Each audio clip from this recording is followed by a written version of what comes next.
Acorda, sucupira!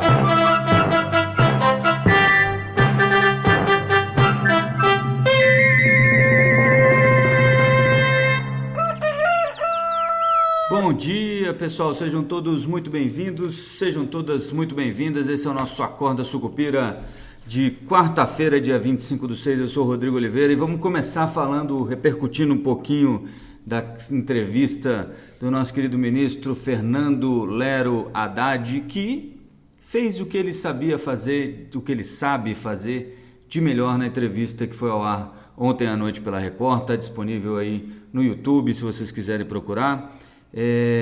A íntegra, eu acho que tem 40 minutos, assistem 8 vezes, né, a velocidade, porque tem pouca coisa que vale a pena escutar. Mas assim, entre o que foi falado, o Haddad mentiu, né, quando pôde, né. Ele começa, a primeira mentira foi sobre o Roberto Campos Neto, né, falando que não, olha, esse aumento de 0,25 para 15, essa Selic em 15% já estava contratada pelo Roberto Campos Neto, né? É sempre a mesma ladainha, né? A culpa é sempre de alguém que estava antes, né? Eles nunca assumem, né? Então, quando será que o governo vai assumir o mandato e começar a fazer alguma coisa, né? Mas vamos lá. Disse que a culpa era do Roberto Campos Neto, que já tinha, e aí ele tenta enganar os incautos, né? Por isso que eu falo para vocês, tem que entender o que as pessoas estão falando, a gente tem que entender o que estão tentando dizer para que a gente não seja tão facilmente enganado, né? O Haddad, ele tem um trejeito que é fácil de saber quando ele vai mentir. Ele fala assim, não, é como a gente fala no jargão, né?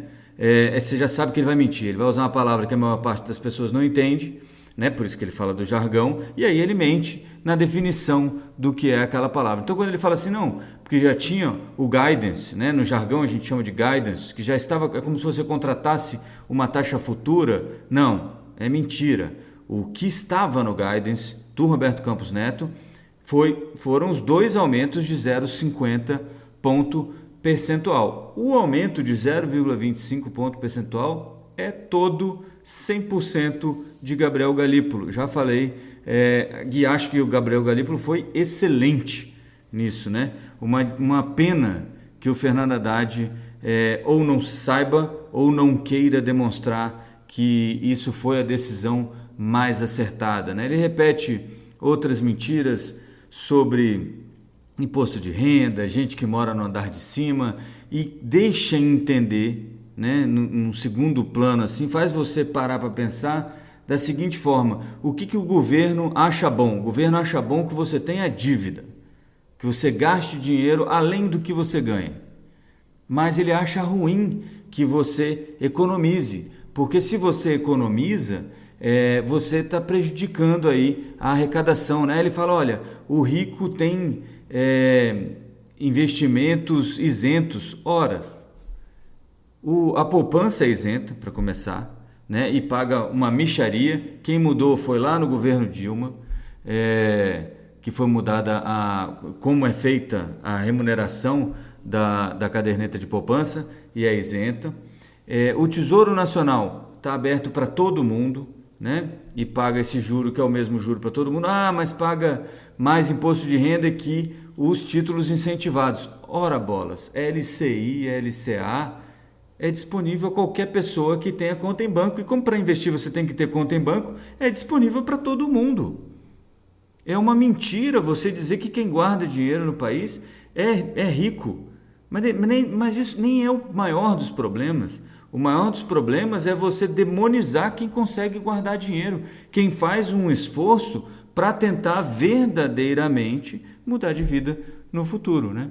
Então, o Haddad, o nosso querido Fernando Lero Haddad, voltou à ladainha, já em campanha, com essa historinha toda de que o governo Lula busca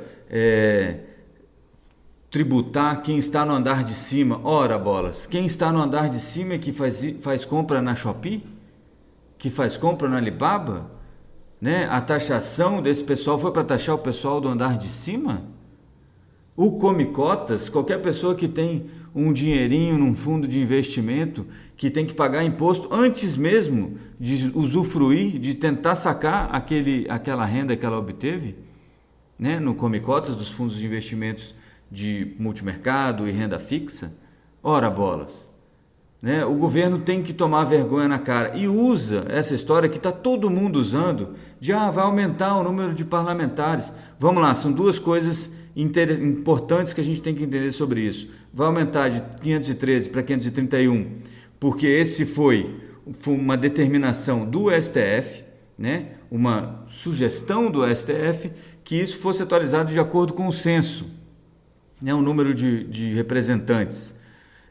Mas mesmo assim, né, 60 milhões, aí o pessoal fala, vai gastar 60 milhões, ora bolas, para cobrir o rombo desse monte de pilantra e bandido que roubou dinheiro de aposentado e pensionista por essas associações e sindicatos.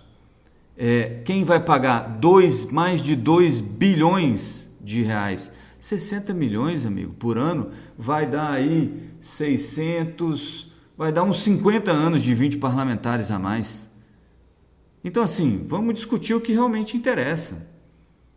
Né? É falso você falar que isso é bom para a população. Não, esse negócio de aumentar deputado vai gastar um monte de dinheiro. Isso também é falso. Né? Não faz diferença. Né? É ruim, obviamente. É ruim para esse momento você aumentar a despesa? Claro que é, qualquer aumento de despesa é ruim, mas vamos botar as coisas nas devidas proporções, né? Bom, então, desculpe começar o dia com um pouco de mau humor, né, com essa entrevista do Haddad, mas o Haddad tem me incomodado ultimamente.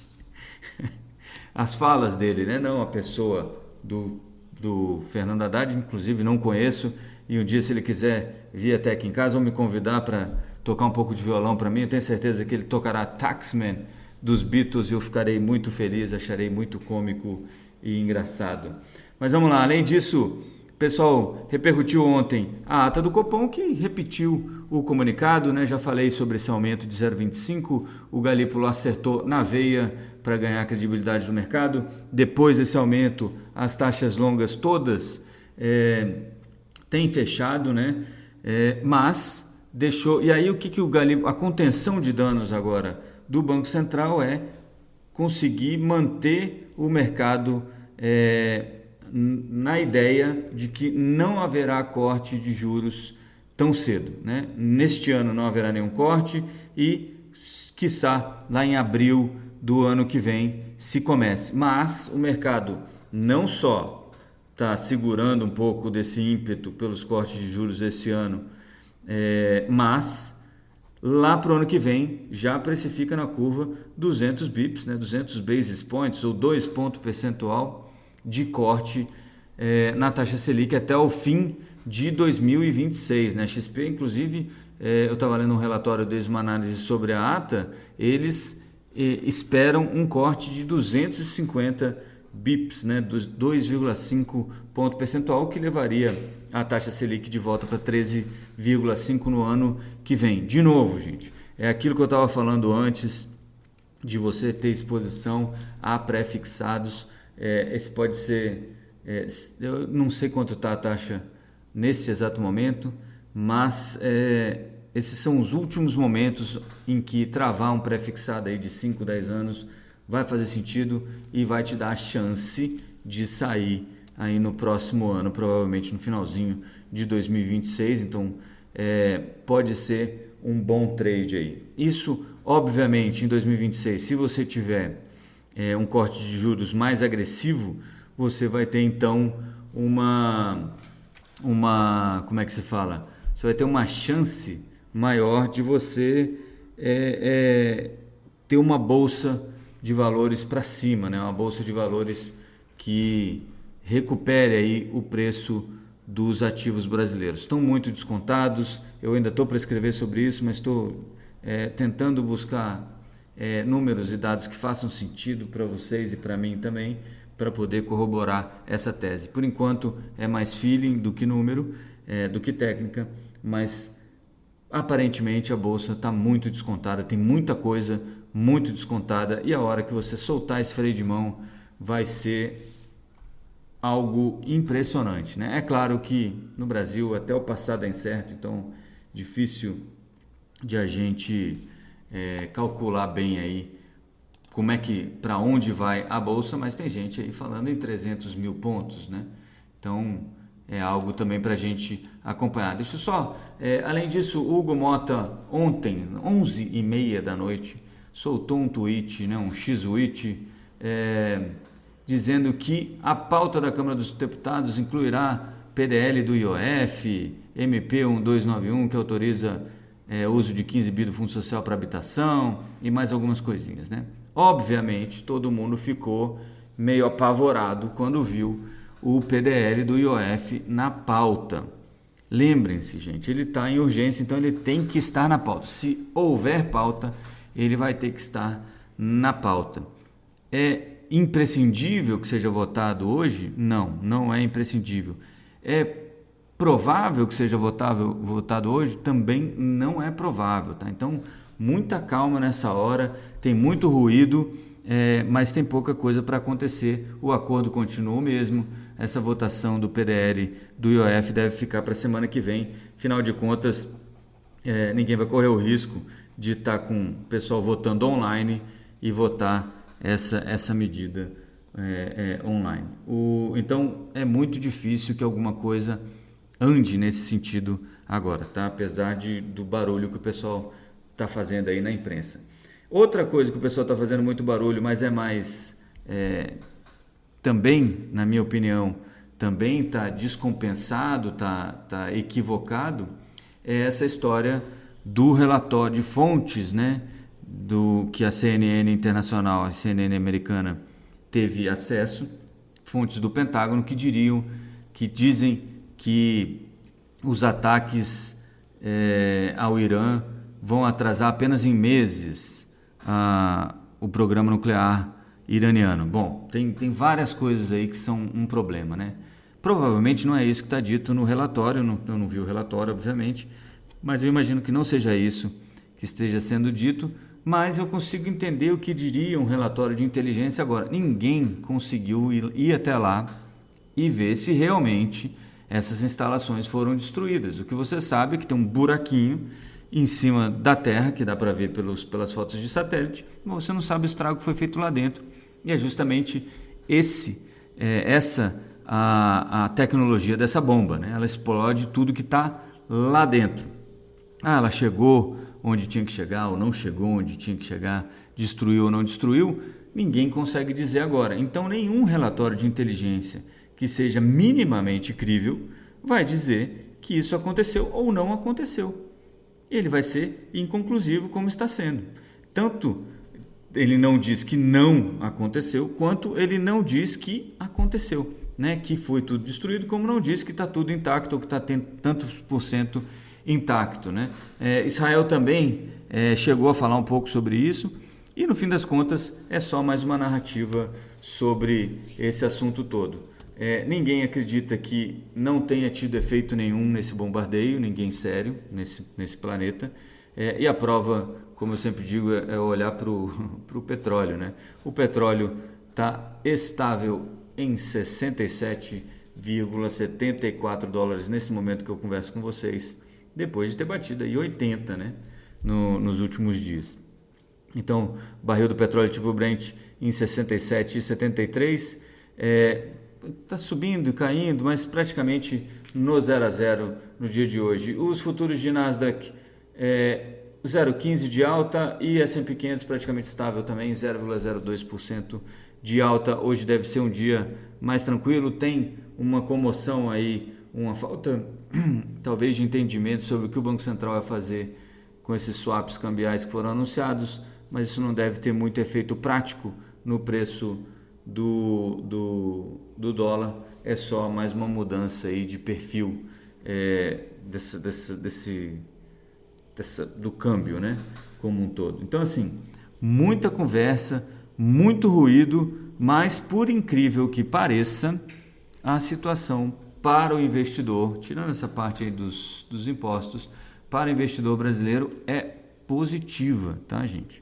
Então não se enganem, tem muita grita, mas as coisas não estão tão ruins assim. Por quê? Porque há uma perspectiva de queda de juros para o ano que vem, há uma perspectiva de que Tarcísio, que a oposição esteja mais forte eleitoralmente ano que vem, então que essa política que está sendo montada, essa política econômica do consumo acima de tudo e o endividamento cada vez mais alto, não deve ir muito longe, e isso para quem olha mais longo prazo, e eu não estou falando de longuíssimo prazo, é 1 ano e meio, 2, deve animar o pessoal aí, os investidores que têm um olhar um pouco mais atento ao que está acontecendo.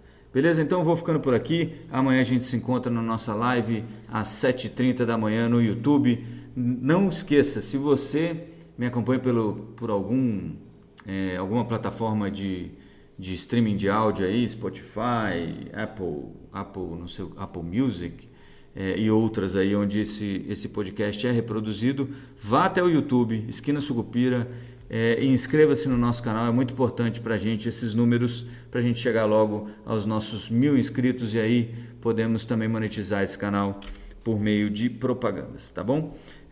Propagandas do YouTube, não são propagandas minhas. Aliás, quem quiser, se alguém quiser patrocinar também, ajudar no canal e patrocinar o canal também, fique à vontade, basta me mandar um direct aí que a gente conversa.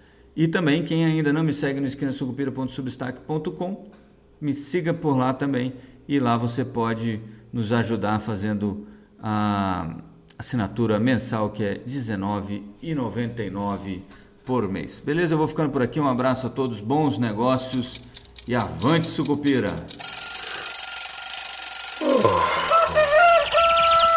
Acorda, Sucupira!